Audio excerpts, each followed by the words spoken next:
우리 이런단에 진짜 뛰어난 분이 계십니다.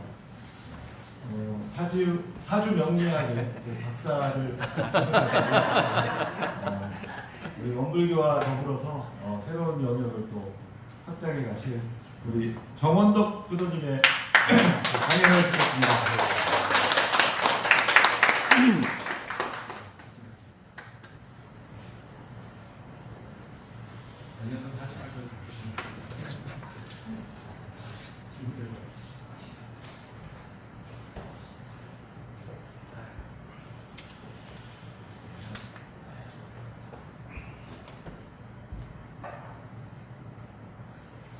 안녕하세요. 반갑습니다. 네, 정재헌 원덕입니다. 제가 이렇게 공부한 내용을 여러 교도님들과 이렇게 나눌 수 있는 기회를 주셔서 감사합니다.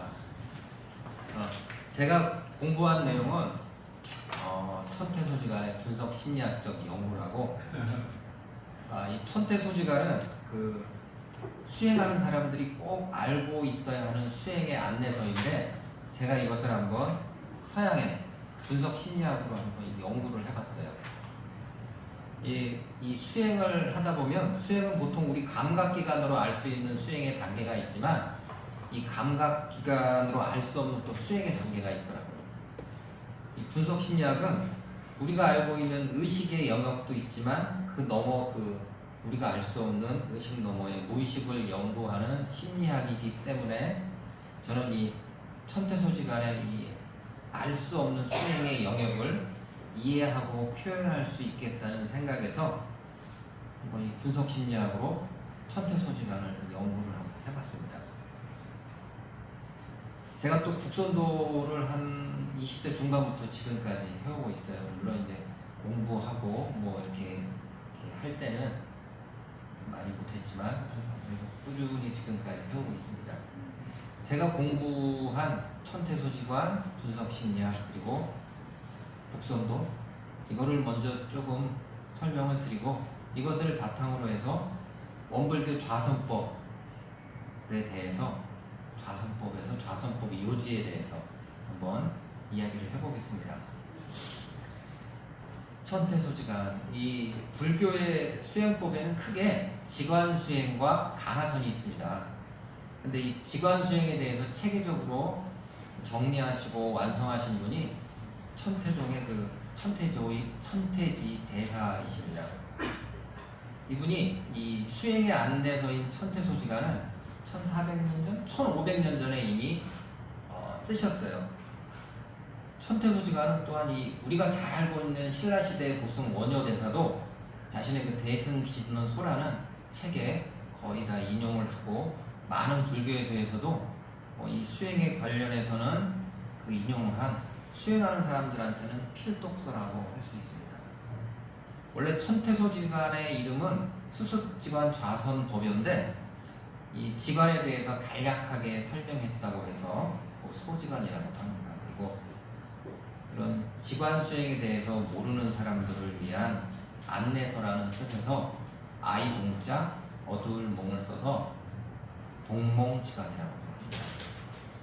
이 천태소지관은 원래 이 전문하고 10개의 장으로 구성되어 있습니다. 근데 이제 저는 이것을 한번 5개 부분으로 나누어 봤어요. 먼저 수행의 목표, 두 번째 수행의 준비 단계, 세 번째 정수행, 네 번째 수행의 결과, 다섯 번째 수행의 경지로 한번 나누어서 정리해 봤습니다. 그리고 이제 분석심리학. 분석심리학은 근대에 칼 구스타프 융이 그 사람의 자신의 경험과 과학으로 탄생한 심층 심리학입니다. 심리학은 보통 인간의 생각이나 감정, 행동, 의지 등을 객관적이고 과학적으로 연구하는 학문입니다. 근데 이 분석심리학은 인간이게끔 하는 본질적인 원인에 대해서 탐구하는 심리학이 분석심리학입니다. 이 분석심리학의 목표는 자신이 모르고 있었던 무의식을 알아가면서 의식적인 성장을 하는 겁니다. 그러면서 무의식의 중심인 자기에게 접근해 가는 것이 분석심리학의 목표입니다. 분석 심리학이 무엇인지 이해할 수 있게 그 핵심 개념 두 가지를 제가 먼저 설명을 드리겠습니다. 두 가지는 집단 무의식하고 자기 실현입니다. 집단 무의식을 설명을 하면 심리학에서 인간이 가지고 있기 때문에 알 수 있는 나의 마음을 의식이라고 합니다. 그런데 내가 가지고 있지만 알 수 없는 마음을 또 무의식이라고 합니다. 이 무의식에는 개인 무의식과 집단 무의식으로 나누어집니다. 개인 무의식은 우리가 경험했던 두려움, 고통, 수치스러운 감정, 도덕성이 결여된 것 등 내가 받아들일 수 없어서 창피해서 억압했던 이런 것들이 저장되는 것을 이야기합니다. 이렇게 억압되고 감추고 싶고 이러한 경험들은 또 다른 나의 인격을 형성해서 어느 순간 부지불식간에 밖으로 표현되어 나를 힘들게 합니다. 그래서 개인 무의식에 대한 방어 기제가 작동하게 되고 이럴 때 이러한 개인 무의식을 승화시키는 것이 심리학의 목표가 됩니다. 여기서 처음 들어보는 단어가 있죠. 방어 기제라는 것은 우리가 이 두렵거나 불쾌한 정황이나 욕구에 직면했을 때 이것을 방어하기 위해서 자동적으로 취하는 행위를 이야기합니다. 승화는 사회적으로 인정되지 않는 충동이나 욕구 이런 것을 사회적으로 가치 있는 예술이라든지 봉사, 의미 등으로 전환시켜서 표현하는 것을 승화라고 합니다. 제가 한번 예를 들어볼게요. 제가 그 20대 후반에 직장 때문에 지방에서 대전에서 한 몇 년 생활한 적이 있습니다. 근데 그때 퇴직도 하고 뭔가 좀 해보려고 하다가 결국 빈반지고 신용불량자가 된 적이 있습니다.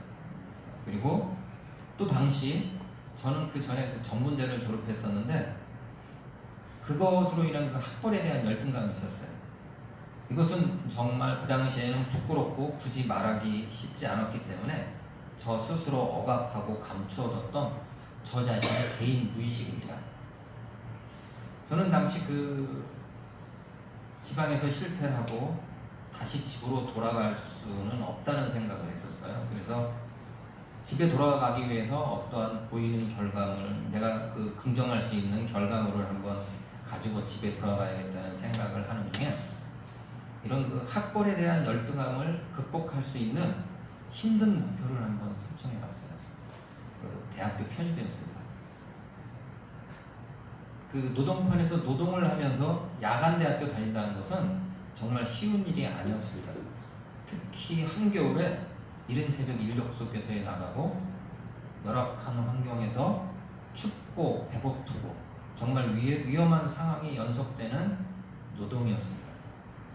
그리고 퇴근 후에는 또 다시 학교에 가서 강의를 듣고 집에 돌아와서 또 다음 날을 준비해야 되고 정말 하루에도 몇 번씩 그만두고 싶고 포기하고 싶은 마음뿐이었는데 그러나 저한테도 있는 자존심과 오기가 그 현실을 극복하는 동력이 되어져서 제가 그때 그 대학교를 졸업할 수 있었습니다.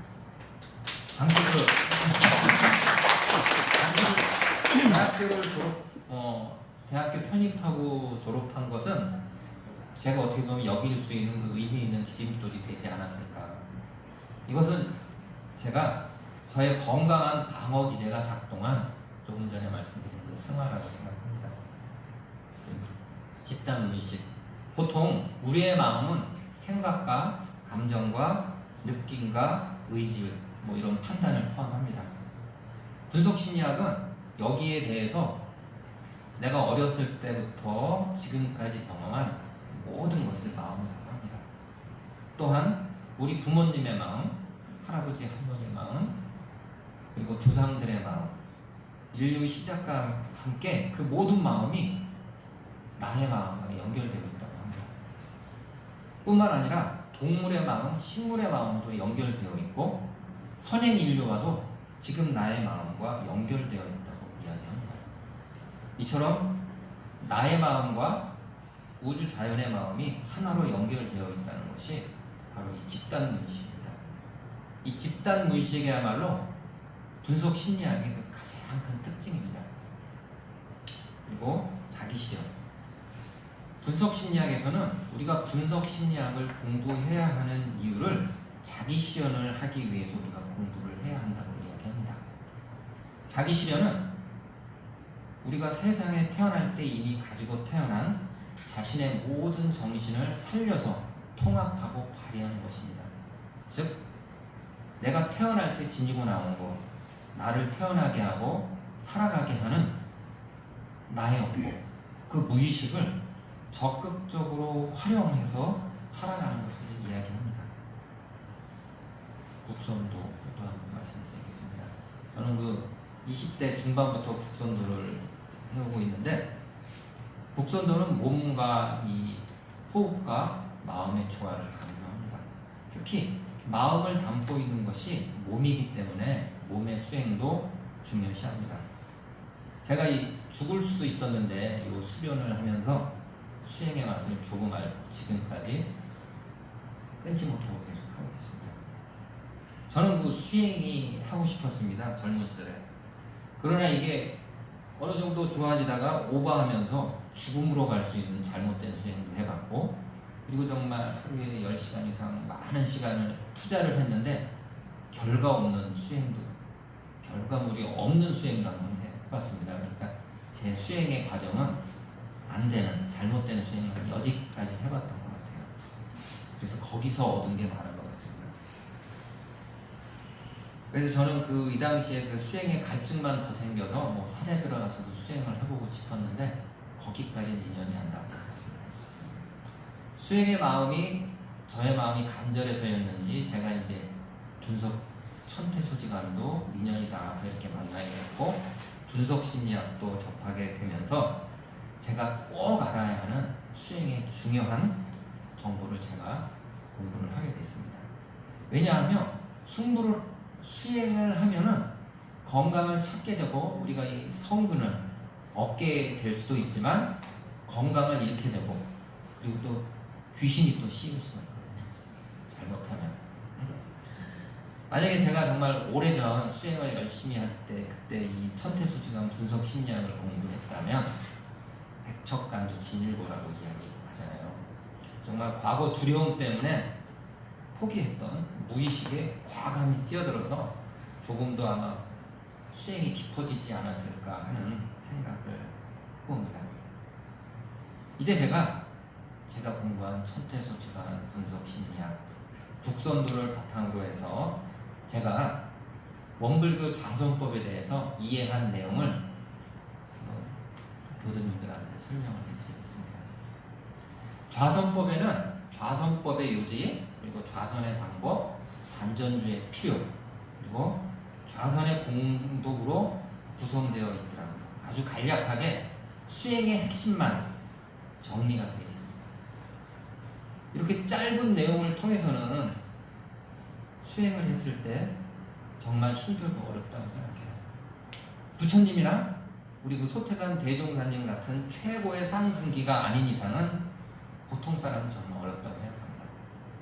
그런데 이 원불교 좌선법을 보충해 줄 수 있는 것이 불교의 그 천태소지관, 그리고 현대에 나온 이 분석 심리학이라고 저는 생각합니다.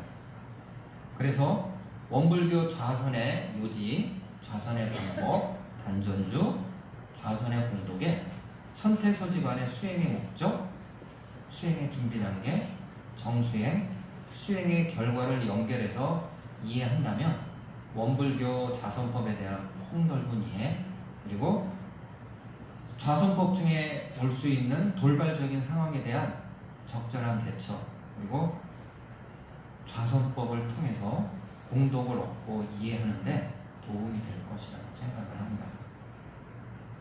원불교 좌선법에 대해서 이야기하겠습니다. 좌선법의 요지는 크게 두 가지가 있습니다. 첫째, 좌선은 망념을 쉬고 진성을 나타내는 공부다. 두 번째, 하기를 내리고 수기를 오르게 하는 방법이다. 사람의 육공기관이 모두 머리에 있으므로 볼 때나 그리고 들을 때, 생각할 때, 온몸의 화기가 머리로 집중되어 화기가 수기를 태우기 때문에 등불을 켜면 기름이 닳는 것과 같다고 하였습니다. 여기서 망념이라는 것은 탐진치가 작동하는 상태입니다. 즉 자아중심의 이기적인 분별심이 작동해서 생각과 감정과 의지와 판단과 행동하는 것을 이야기합니다. 진성이라는 것은 본래 성품이 맑고 깨끗하고 선한 마음입니다. 즉 진성을 나타낸다는 것은 자아가 중심이 된 나만 우리끼리의 삶을 뛰어넘어 우리 모든 중생을 위해서 서로 나누고 도와주는 삶을 이야기합니다. 즉 저는 사은을 우리 삶에서 실천하는 이론상의 삶이라고 생각합니다. 이와 같은 좌선법의 요지는 천태소지관에서 그 전문에 나와 있는 수행의 목표와 견줄 수 있다고 생각합니다. 그리고 분석심리학에서는 자기 실현을 견줄 수 있다고 생각합니다. 왜냐하면 천태소지관 전문에는 수행의 목적을 마음을 깨끗이 해서 악한 행위를 하지 않고 중생을 구제하는 선한 행위를 하는 것이다 라고 하고 있기 때문입니다. 이어서 부처님은 모든 부처님들은 지관 수행을 하셔서 선정과 지혜라는 성능을 얻어서 중생 구제라는 선한 행동을 하셨다라고 하고 있습니다. 여기서 중생은 인간뿐만 아니라 동물과 식물을 포함한 모든 살아있는 무리를 말하는 것이기 때문에 중생 구제는 인간을 넘어 동물과 식물과 함께 공존하는 모든 방법적인 것이라고 저는 생각을 하고 있습니다.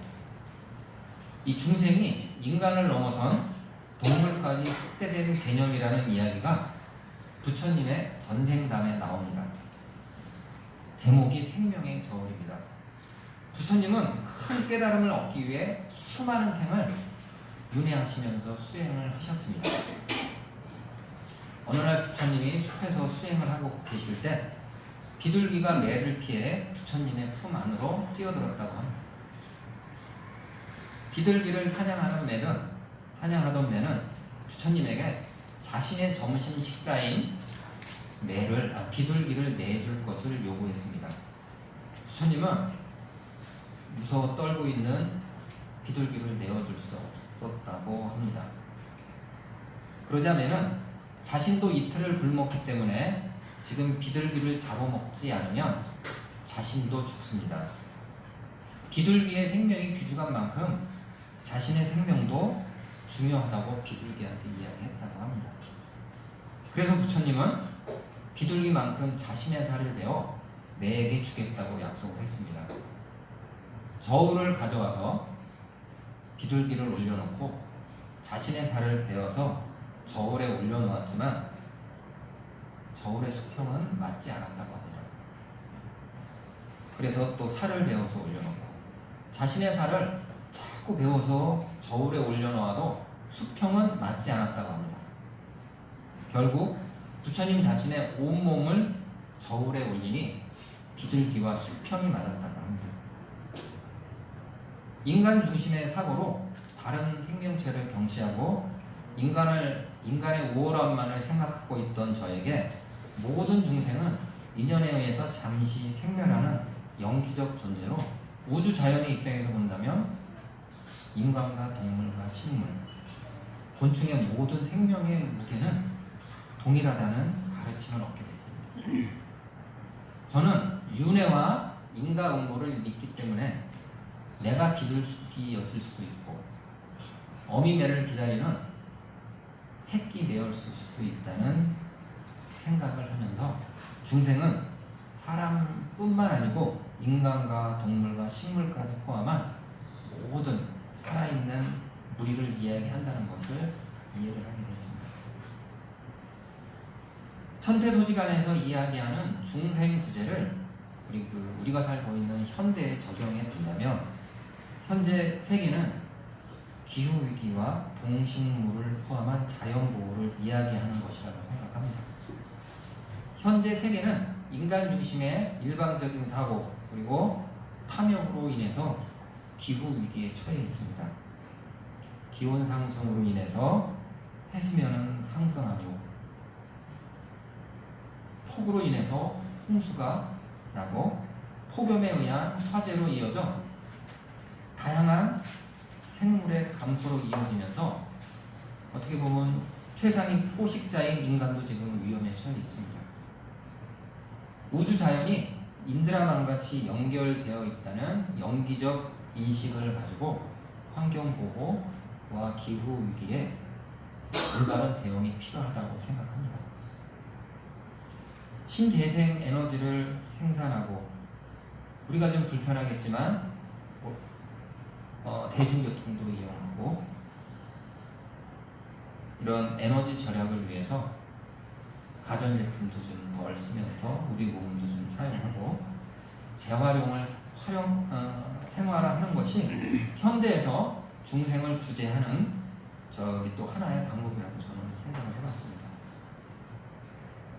그리고 이 좌선은 망념을 쉬고 진성을 나타낸다는 것은 분석 심리학 관점에서 자기 실현에 견줄 수 있습니다. 자기 실현. 분석 심리학에서 자기 실현은 개인 무의식과 집단 무의식을 의식화해 나가는 것입니다.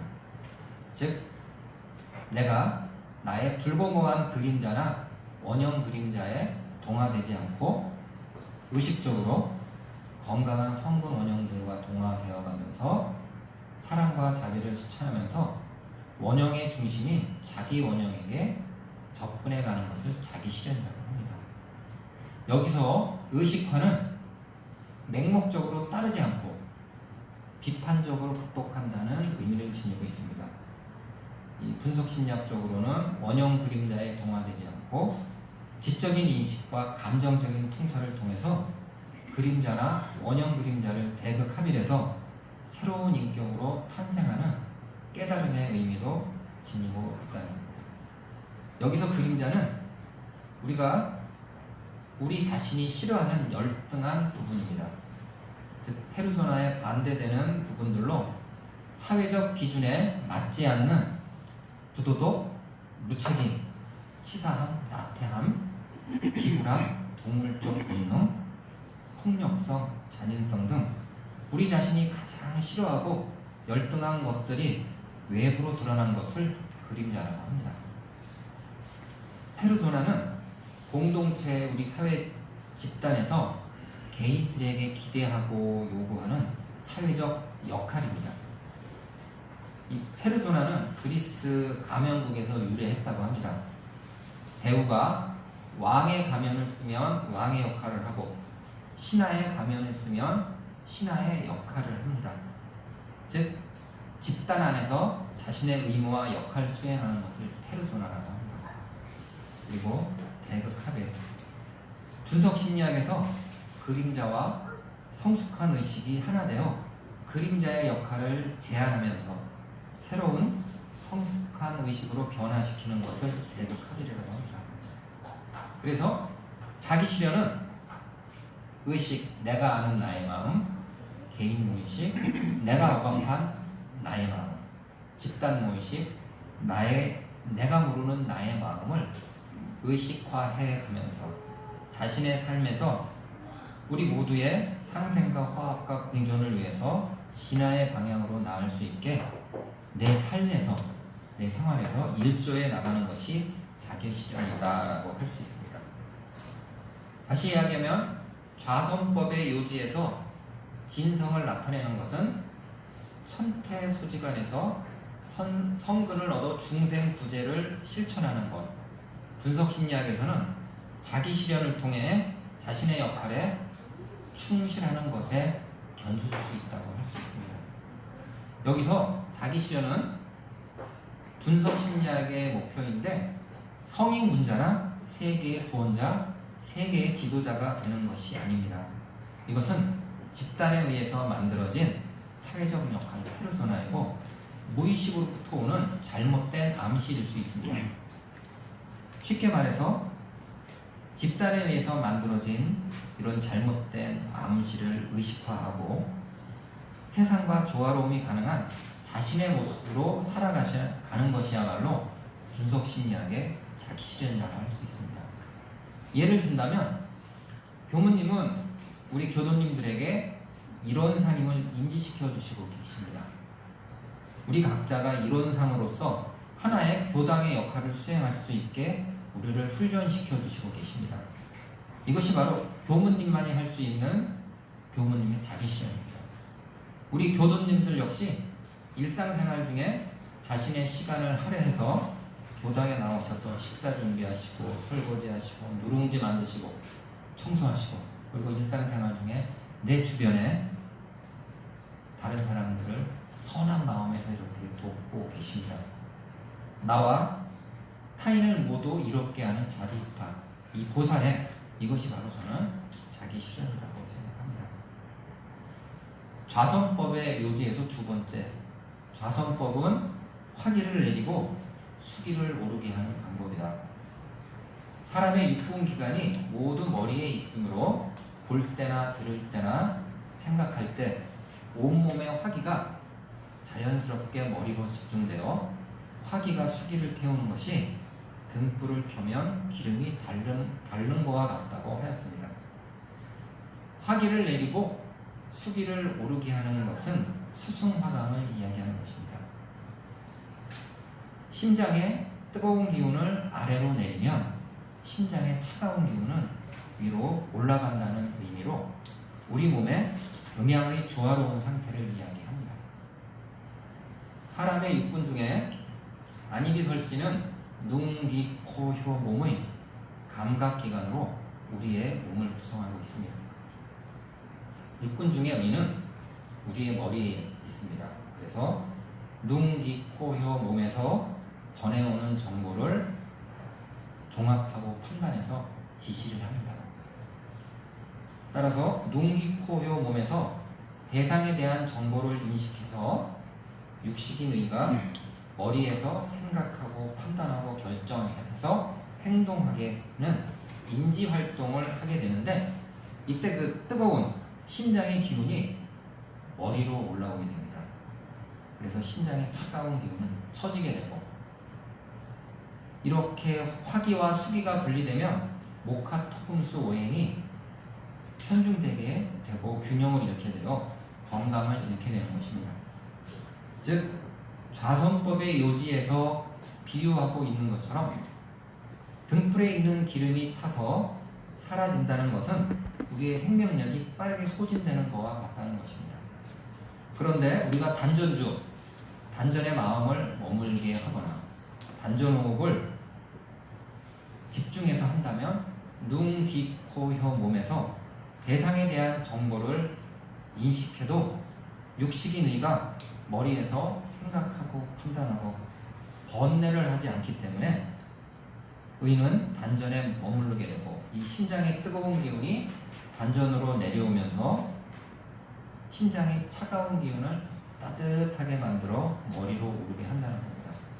그래서 화기와 수기가 조화롭게 순환하면서 목화토금수 오행이 균형을 이루면서 건강을 찾고 유지하게 되는 겁니다. 즉 등불에 기름을 가득 채우는 생명력이 가득 차는 것과 같습니다. 따라서 원불교 좌선법은 수승화강, 화기를 내리고 수기를 오르게 하여 건강을 찾고 유지하는 방법이라는 것을 우리는 알 수 있습니다. 천태소지가는 죽음에 임박한 친형의 요청으로 만들어졌습니다. 당시 무관이었던 친형인 진참이 길을 가다가 도교의 도관을 만났는데 그가 당신은 생명이 얼마 남지 않았으니 죽음을 준비하라고 했다고 합니다.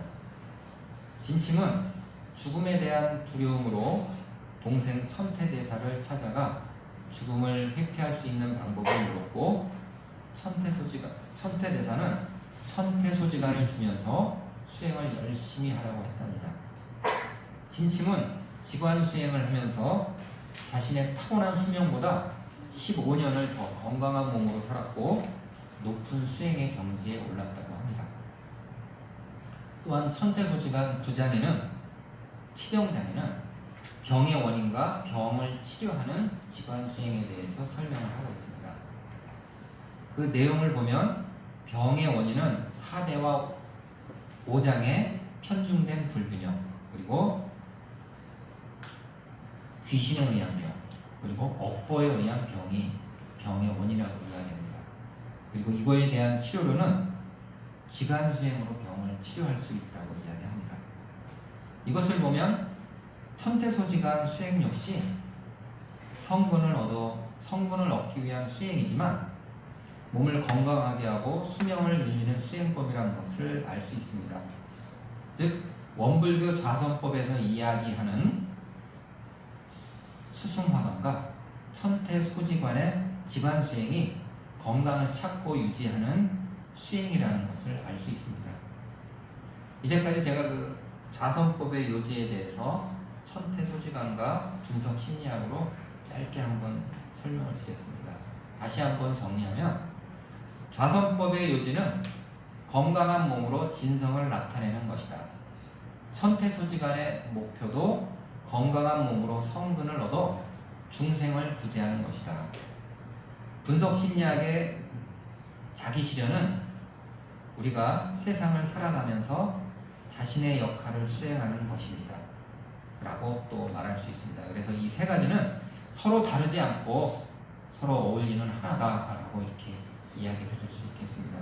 저희 오늘 이야기가 보도님들이 좌선법을 이해하는데, 좌선법의 요지를 이해하는데 좀 도움이 되셨으면 하는 바람입니다. 저는 오늘 마치겠습니다. 감사합니다.